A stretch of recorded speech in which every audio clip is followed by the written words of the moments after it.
Happy Friday, great people. I want to welcome you all to another segment of Crystal's Coffee and Conversation.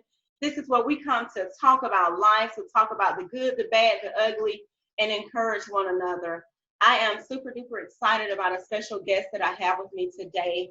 And let me just say this, I took a break last week actually because everything that's been going on in the world, I kind of felt the weight of the world on my shoulders. And I had to take a mental break. I had to step back from everything and really get myself together because I was very heavy. But I appreciate, you all still continue to watch the videos and partake in being a part of my YouTube channel. With that being said, I have a phenomenal woman as a special guest today. She's an author. She's a public speaker. She is an influencer, and I'm super excited to welcome Tiffany to Crystal's Coffee and Conversation. Hey, Tiffany. Hey, Crystal, how are you? Yes, well, you did an excellent job of introducing me. Thank you so much. Like you said, I'm an author and I'm a motivational speaker. I'm a mother and I am a survivor. So I'm just excited to be here with you today. Yes, well, thank you so much for accepting the invitation. So let's start with this. Then you are a mom. How many children do you have? And I have five beautiful daughters, and so you better pray for me every time you think about me. Just say a little prayer for me because it's a bunch of them. I only have one, and I tell you, I have one daughter and two boys, and that girl. Yep. But so let me ask you something then. With everything going on in the world right now, how is the conversation with you and your daughters? Have you talked about everything? Yeah, we have talked a lot about our feelings, what we're feeling surrounding the things that happened to George Floyd, and the fact that just how media has portrayed things and what reality is. And so it's been a couple of tough conversations that we've had, but we've gotten through it. That's right. I'm glad. Same with me and my children. My youngest is 11, but it's hard having that conversation, but it's so necessary. Right. So with your childhood, with you growing up, how was your childhood, and did you go through the things that we're going through now? Great question. So just to tell you a little bit about myself, I'm an author. My book, Restore, is a 3-part series, and I just recently split it into 4 parts so I can get all of the content in there that I want to get to you guys. So it's called Restore, a Lost Girl's Journey to Hope. And you meet me as a 6-year-old, a happy-go-lucky 6-year-old, and I had a really, really happy early childhood, and then trauma hit. So a lot of times, especially for African-American children, we experience trauma and then we're just kind of forced to keep it moving because as a culture, we don't really believe in counseling and getting help and social work. We don't like involving people in our business, right? That's that's a mantra for us. Don't be telling them people our business. Yes. So I was actually kidnapped when I was 10 years old. And I was gone for about a year. And that was very devastating for me. And I came back and it seemed like the world had been flipped upside down, kind of like the world seems today. We've gone through quarantine and then, it feels like the police are coming for us. And it feels like the world has been flipped upside down. And I went through that, and I went through that alone pretty much. My family loves me and cared about me, but I felt like I was alone in my experiences. So, yeah. Wow. So being kidnapped at 10 years old, what were your thoughts for that year? Like, were there moments where you felt like, I'm never going to go back home? I mean, what do you think at 10 years old? How do you even process that? Yeah. I was really scared all the time. I was really depressed and despondent, and I just lived in fear all the time. And so for a long time I didn't think that I would ever go back home. I didn't think I'd ever see my friends or my family again. I was with somebody who I can say loved me and cared about me, but that didn't really matter in the moment. I was just living in fear of not being able to see my friends and family at home. Okay. Well, first of all, thank you for even talking about that. And I don't want to go too deep in it, but I do want to ask you, like, were you okay? I watch a lot of Lifetime. Uh-huh. And you know, Lifetime, I'm just gonna be honest, you see when the kids are kidnapped, they're in this basement, they're tied to this pole, they're being mistreated Right. every day.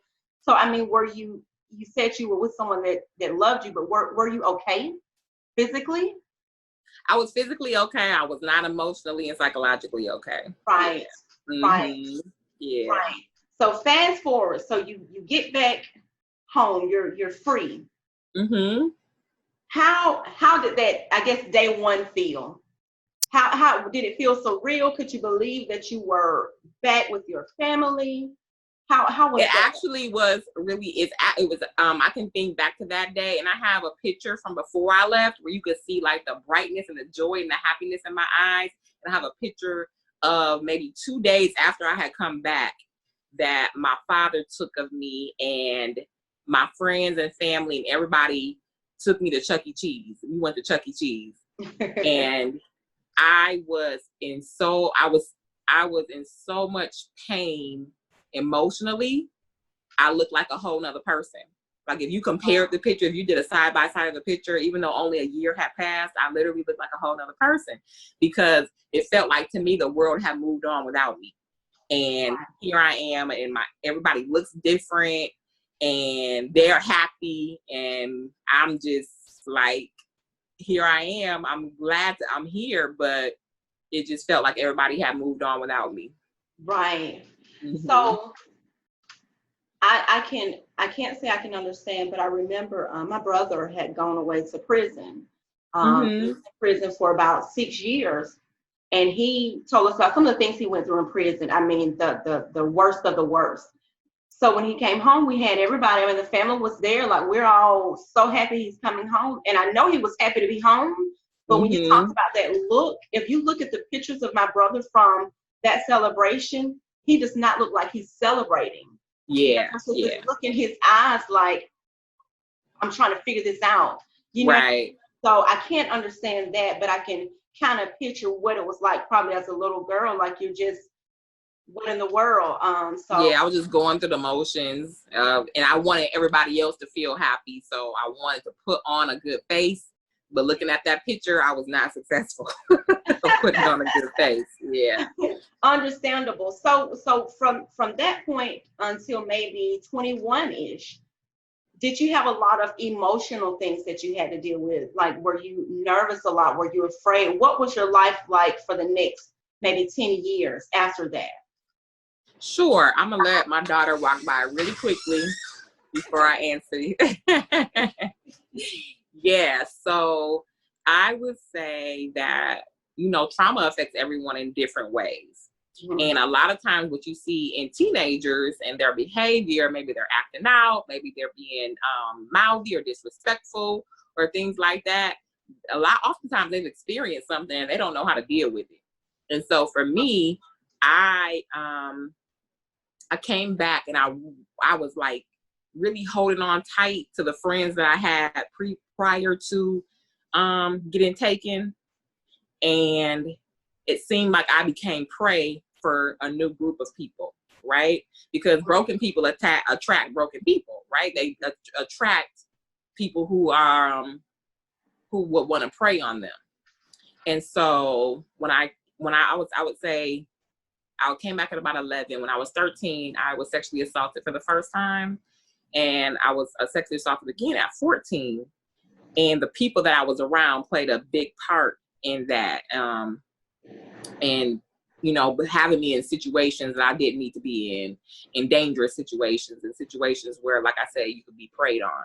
And so from those experiences, just being broken again in that way, I became extremely promiscuous. I was just not caring about myself, my body, or anything. I'm like, instead of you taking advantage of me, I'm gonna get you before you do me. That was my mindset.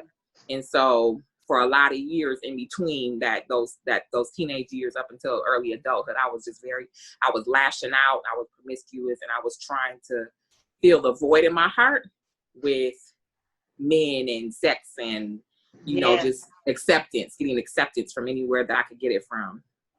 Yes. Wow. First of all, wow. Right. In my heart, I'm very emotional, so my heart just dropped. I'm just thinking because my daughter's 13 now. Mm-hmm. So when you say that, and I think for parents, we do need to pay attention to those little changes when they start to act out, like you said. Sometimes things have happened, and we don't know what's happened. But something else you said that just stood out to me was when you were talking about, growing up. I'm gonna be honest, Black people, we do not like to talk about counseling. Yeah. And I believe in God 100%. But I think that people make you feel like if you believe in God, then it's supposed to be your only source. But God puts resources out here for us. He provides people to talk to professionally. So we do kind of sweep it under the rug. So what was that point where you said, I'm going to tell my story with the sexual assault and all of that? Like, what was the turning point, if that makes sense? The turning point for me, so I don't know how much of my story that I was sex trafficked as a young adult. So those experiences led to me actually being trafficked as a young adult. And the turning point was, I could see a look on your face that you weren't going to. That was a surprise. Right. So I thought that was it.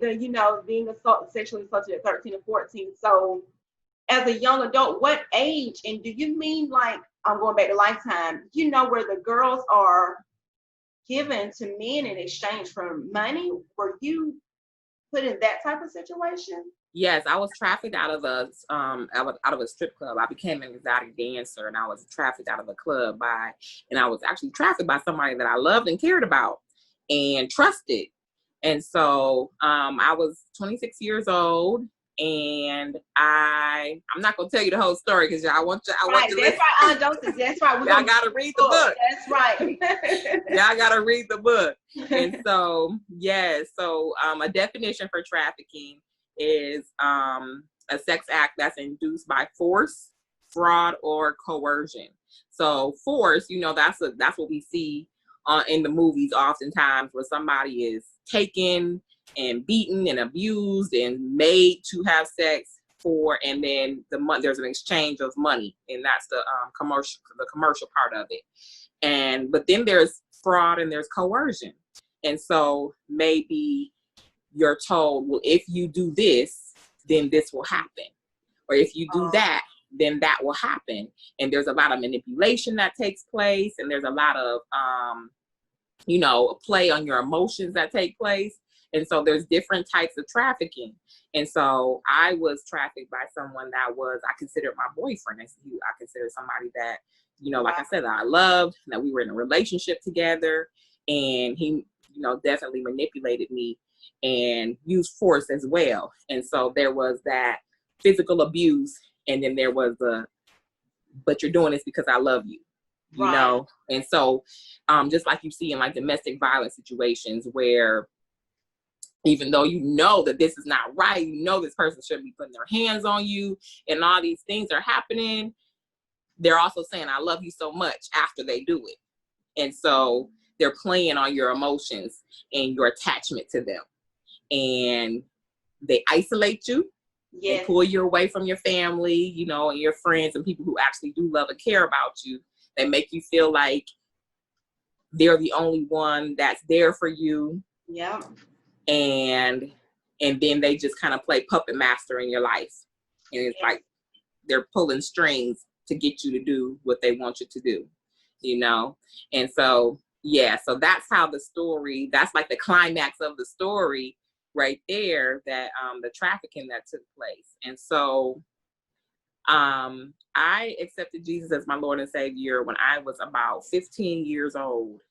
And then we had a push-pull relationship for about 10, 12 years. Yes. And he just continued to talk to me, to speak to my heart and pursue me until one day I just kind of turned around like, all right, fine, you know. And that was when I was really in the midst of that relationship. And, you know, God was just letting me know the whole time that this is not you. This is not the plans I have for you. And I love you and I care about you. And I have so much more for you if you would just trust me. And really what I did, I just took one little step, and then one step led to another step and another step and another step. There was no big, huge event where somebody came and saved me from myself. It was more of you just turning around and say, all right, God, I'm gonna trust you with this one step. And then when I didn't fall, okay, here go another step. Yes, I've been there. Because I am so much in my feelings, because what you said, I can strongly identify with that when you're in those type of relationships. So for me, I found that when you're dealing with someone who is maybe well-known, well-liked, or has a certain image, it makes it even more difficult. Because there's this voice on the inside of you, first of all, telling you that nobody's going to believe you over that person. Oh, for sure. And it is so hard to break free. And I mean, I'm speaking that from, oh my God, you just don't understand. But what gave you the courage to tell your story without the fear of judgment from people? Or did you fear what people would say when you finally broke down your life and told your story? I definitely dealt with a lot of fear. So I left that relationship in 2010, and the way that it ended was he was leaving my house in handcuffs.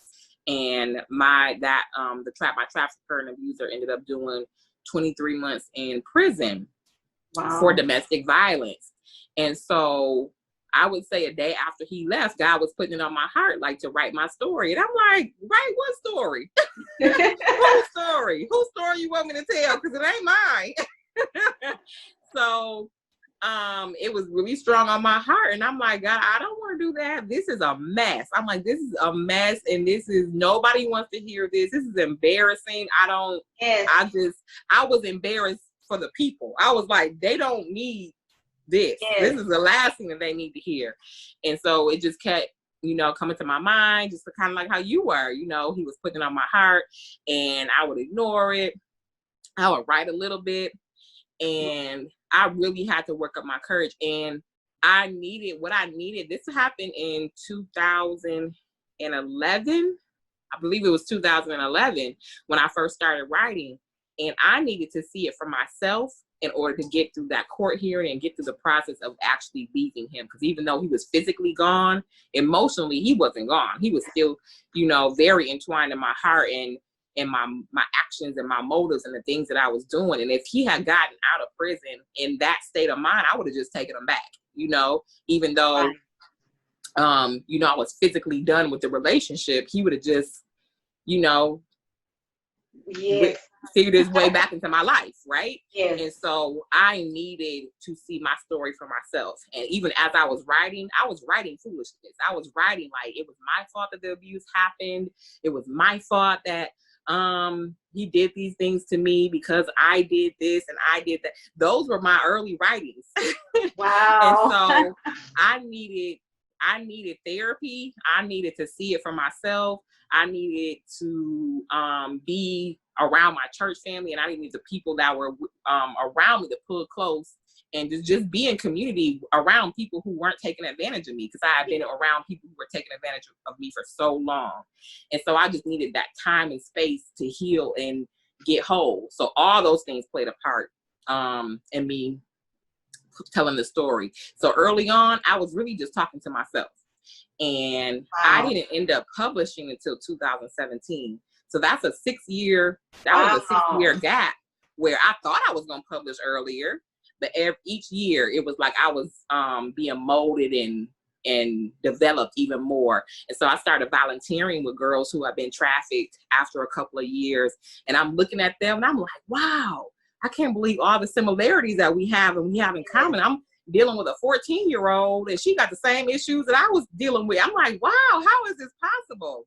And so you see the patterns that of abuse, and you see the pattern of manipulation and how they just play out in our lives over and over and over again unless we break a cycle. And I was just determined to break the cycle. I knew it wasn't all the way quite broken yet. And so I just had to keep working at it. And I would go to therapy, and the therapist would be like, "Oh, I think you're doing good." And I'd be like, "Okay, well, if you say so," and I'll go find another therapist. Because I knew I wasn't right. I knew I was taking that sucker back. So I needed that time. I needed the space. I needed to, I actually moved out of my state. I moved from Michigan to California. Wow. I needed a new environment, and I needed for God to just speak to my heart and heal me from the inside out. Yes. I'm on that journey right now of healing. But let me say this with your book. Following you is actually what gave me that initial push to write my book. So thank you for that. Absolutely. It's listening to you speak about everything that you went through, and just really you were talking to yourself in the beginning. Oh my God, that is so powerful. Because sometimes when I look back over that stuff, I read what I've already written, and I just say, but why? You know, there were moments when I asked myself, but why? And so I'm understanding, though, it's the healing, the journey of healing. And first you have to deal with it. But you actually were that person that made me feel like I could do it. And I never met you, just following you on. And I read your posts. Like, some people just look at pictures. No, I be reading. Yeah. You know what you're talking about. And I read all of your stuff. And it was just something about when you spoke about the domestic situation, and even just the journey, I was like, maybe I can do it. And so I hooked up with this guy that had a workshop, and we started working on it. So first of all, thank you. Absolutely. I don't know how many people you are inspiring and even encouraging to walk in their truth, because it is hard to walk in that part of the truth, because some of it is ugly. Right. The truth that I was a mess. You better, because in spite of anything that people do to us, I'm learning we have to figure out why we allowed it for so long. Yeah. That's the hard part. Because I was the type to say, yeah, but he did, and yeah, he did. But then I have to look back and say, but what about you, Crystal? You know, what was it? And it's that brokenness on the inside from all that stuff you done went through. But so now you've written your book, and you're speaking. How do you feel? Like, when you're talking to the younger girls, is there this feeling of thank you, God, that was not the end? Like, how do you feel? You know? I feel it feels really, really good to be able to go back. I started off volunteering with an anti-trafficking organization and mentoring those girls. And then I started going to juvenile hall and schools and doing conferences after that. And it is surreal to get done talking, because all I'm doing is telling my story. I'm just telling what happened to me, you know. Right. But it is surreal to get done and it's not just the young girls either, to have a 15-year-old and a 50-year-old walk up and say, thank you so much. You inspired me. You know, just something that you said inspired me. Because again, if we don't deal with trauma, we're just adults living out those teenage years over and over and over again. The cycle hasn't been broken. And so you have older women who are doing the same exact thing, expecting different results, because they haven't figured out how to get out of that toxic cycle. And so it's so important that we do that. And I love it when I can catch them at a young age, but praise God when you catch them at 50. You know what I'm saying? That's right. Their lives are important too. It's very important, you know, that we stop, because the kids are looking at us and they're watching us. Yeah. And that was one thing for me. I'll share this. People would ask, what was the breaking point? And the day that my ex went to jail, that he was taken out of my house in handcuffs, there had been this huge explosive fight. And we called the police. You know, he had jumped on me. My kids actually fought my ex. I had married him, so he was my husband. Wow. My kids fought him off of me that day. They called the police. he left the house and the police came, and we were all just kind of sitting there, just kind of despondent, not really saying too much anything. And the officer was asking what happened. And I told him what happened. And I noticed he wasn't writing it down. And I'm like, what is he doing? Like, write it down and go file a report or something. Go do something. And so he's just kind of sitting there like, okay, so tell me again what happened. And it clicked, like, in hindsight, we didn't look abused. We didn't look like, we weren't hysterical. We weren't crying. We weren't screaming or anything. And it was me and my kids. And so I think to the police, we looked like we might have been making it up or something. Right. But we looked like that because it had become so normal. It become what we were used to. So what is there to cry about? This is what we always do. We always call in the police. We always call for help, you know? And so finally the officer stopped me from talking, and he was talking to my daughter. I think she might have been 11 at the time. He said, what made you wake up tonight? Because it was about 1 o'clock in the morning. She said, I always wake up when my mama's in danger. Girl, that took me out. Wow. I looked at her like, what? And she just had this blank expression on her face. And that's when he got it. It clicked. He started writing down everything that we said. Because for him, he was wondering, why is the response like this? But it clicked in his mind, and it clicked in my mind as well. And I was like, I have got to stop this behavior. Like, for me, it ain't enough love in the world for my child to think that this is normal. This is crazy. It don't matter how much I love this Negro. This has got to end right here and right now. Because for her, that was her normal, to wake up when her mom is in danger and come to my rescue and come fight and come jump on his back and come call 911. And it just had to end. It just had to end. Wow. Oh my God, I would have been a crying mess for my baby. Yes. Yes. I was devastated as a mother, but it was a turning point. It was a turning point. Yes. And so is that like that moment you said, like, we've got to stop. Like I've gotta. Yeah. Oh my God. So with everything that you dealt with though, did you ever, even when writing your book, did you ever go through maybe depression, or did you ever go through that type of stuff as a result of all of the things that happened to you? Yeah, absolutely. I would say when I moved, especially, and I was away from everything that was normal to me, because even though I was safe, it wasn't a comfortable feeling for me. I was so used to being in a relationship, and I was used to being surrounded by my friends and family, and just being out there alone, and it was just me and God. That was more uncomfortable to me than it was being in those dangerous situations. And so I did go through a depression. I went through a depression when I was writing too, because I'm like, God, why? How come I went through all of this? This doesn't make any sense. But really, it was because of the choices that I made. He didn't make me go through it. It was my own choices, and I could see him every step of the way, leading me in the opposite direction. So it's not that I couldn't blame God, but it was just like, why did I go through all of this? And those times being alone, those were depressing for me, but it was almost like I needed that alone time in order to get stronger. But it didn't feel like it at the time. It was very, very depressing to me at the time. Yes. Oh my goodness. Oh, first of all, I gotta hurry up and get the book. Get the book, girl. Get the book. We all are gonna get the book. Everybody get the book.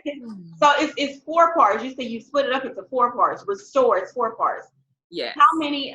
So right now, are all 4 parts available? Nope. The first one is available, and the second one is going to be available on June 30th. So it's almost time. Yep, June 30th. So I gotta hurry up and read the first one. Oh my goodness. So tell us, where can we find your book? It's on Amazon or? Yep, both copies will be available on Amazon and on Kindle. So you can download instantly on Kindle if you're an instant gratification type person, or you can order it from Amazon. Oh yes, Restore. I can't wait. I'm so excited. So I just, oh my God, I appreciate your transparency. I think that in this time we need transparent people, because people are hurting for real. And Right. even though you made it to the other side, there's a lot of people that get stuck in those situations, Right. those abusive, relationships. And so I'm just so humble. I mean, I'm just so honored. I'm so grateful that you are sharing and that you're so transparent. But before I let you go, I do want to ask you if you could speak to maybe the hearts of women and some men, because men go through it too. They just act differently from us. But if you could speak to the hearts of women as it relates to just healing and sometimes walking away, what type of encouragement could you say if they're feeling stuck but they're scared to move, or they don't know what that first, remember you were talking about the first step, they don't know what that first step should be, what would you kind of advise them to do? I would say that you probably actually do know what the first step is. It's probably been on you. I would say it's probably been on your heart for a while. And every time I've ever had this conversation, if you talk long enough, if you listen to yourself, you listen to your heart, you do know what the first step is. Whether it's ending the relationship, whether it's calling the police, whether it's blocking the number, or whatever the case may be, big or small. Sometimes we're in these big these horrible situations where you need police intervention, but sometimes it's just as simple as stop calling back, or stop going back to what broke you, what hurt you, and stop going back to what's comfortable because you're scared. And that's the root of it all. That's the root of all of it is fear of moving forward and fear of the unknown and what if, and take that first step. You already know what it is. I'm not gonna tell you what it is. For each of us, it's totally different. It's totally different. For you, it was to write the book, right? That's right. Yep, and that's what it was for me too. Oh my God, what does the book have to do with me healing? This doesn't make any sense. But look, hello and behold, here we are, all these years later. And yes, that book had a whole lot to do with the healing process because I was crazy. And so whatever the first step is, whatever he's been putting on your heart, take that first step. Don't be afraid. And then wait for the next step to come. Wait for the instructions on the next step to come. And it always comes. He'll tell you what to do and he'll tell you exactly what you need in that moment. But just start. Just get started. Yes, and don't be afraid. I love that. I love that. You're right. Now I'm not done with my book, but when I'm finished, baby, I'm sending you one with overnight that thing. Yes. I can't wait. How much you have poured into my life and probably the lives of so many people that may never even tell you.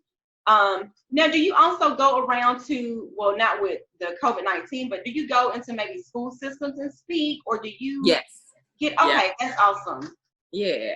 That's awesome. So where are you located now? Are you still out in California or are you back? Nope, I am back in Michigan. So I was gone for 7 years and I came back with a vengeance, baby. I came back like, hey, give me a mic, give me a mic.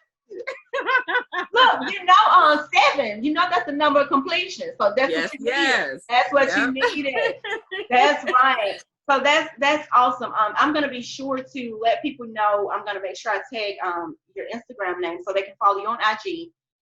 Because I say you be posting real life stuff that people need to hear. I don't even care if people like it. Right. Read it. I'm just telling you, we need to see that. Right. I'm learning sometimes people don't respond, but that does not mean they're not reading it. You know what I mean? That's true. So you continue to do that, but I'll make sure I let people know how to follow you on Instagram and tell them about this book because I got to hurry up. I only have a few weeks before the next will come out. Yes. So I want to thank you like from the bottom of my heart. Almost made me cry. Well, you did make me cry a little bit, but my lashes still on. Is there anything else though that you just want to share or say, about anything? No, like I said, just take the first step. You can do it.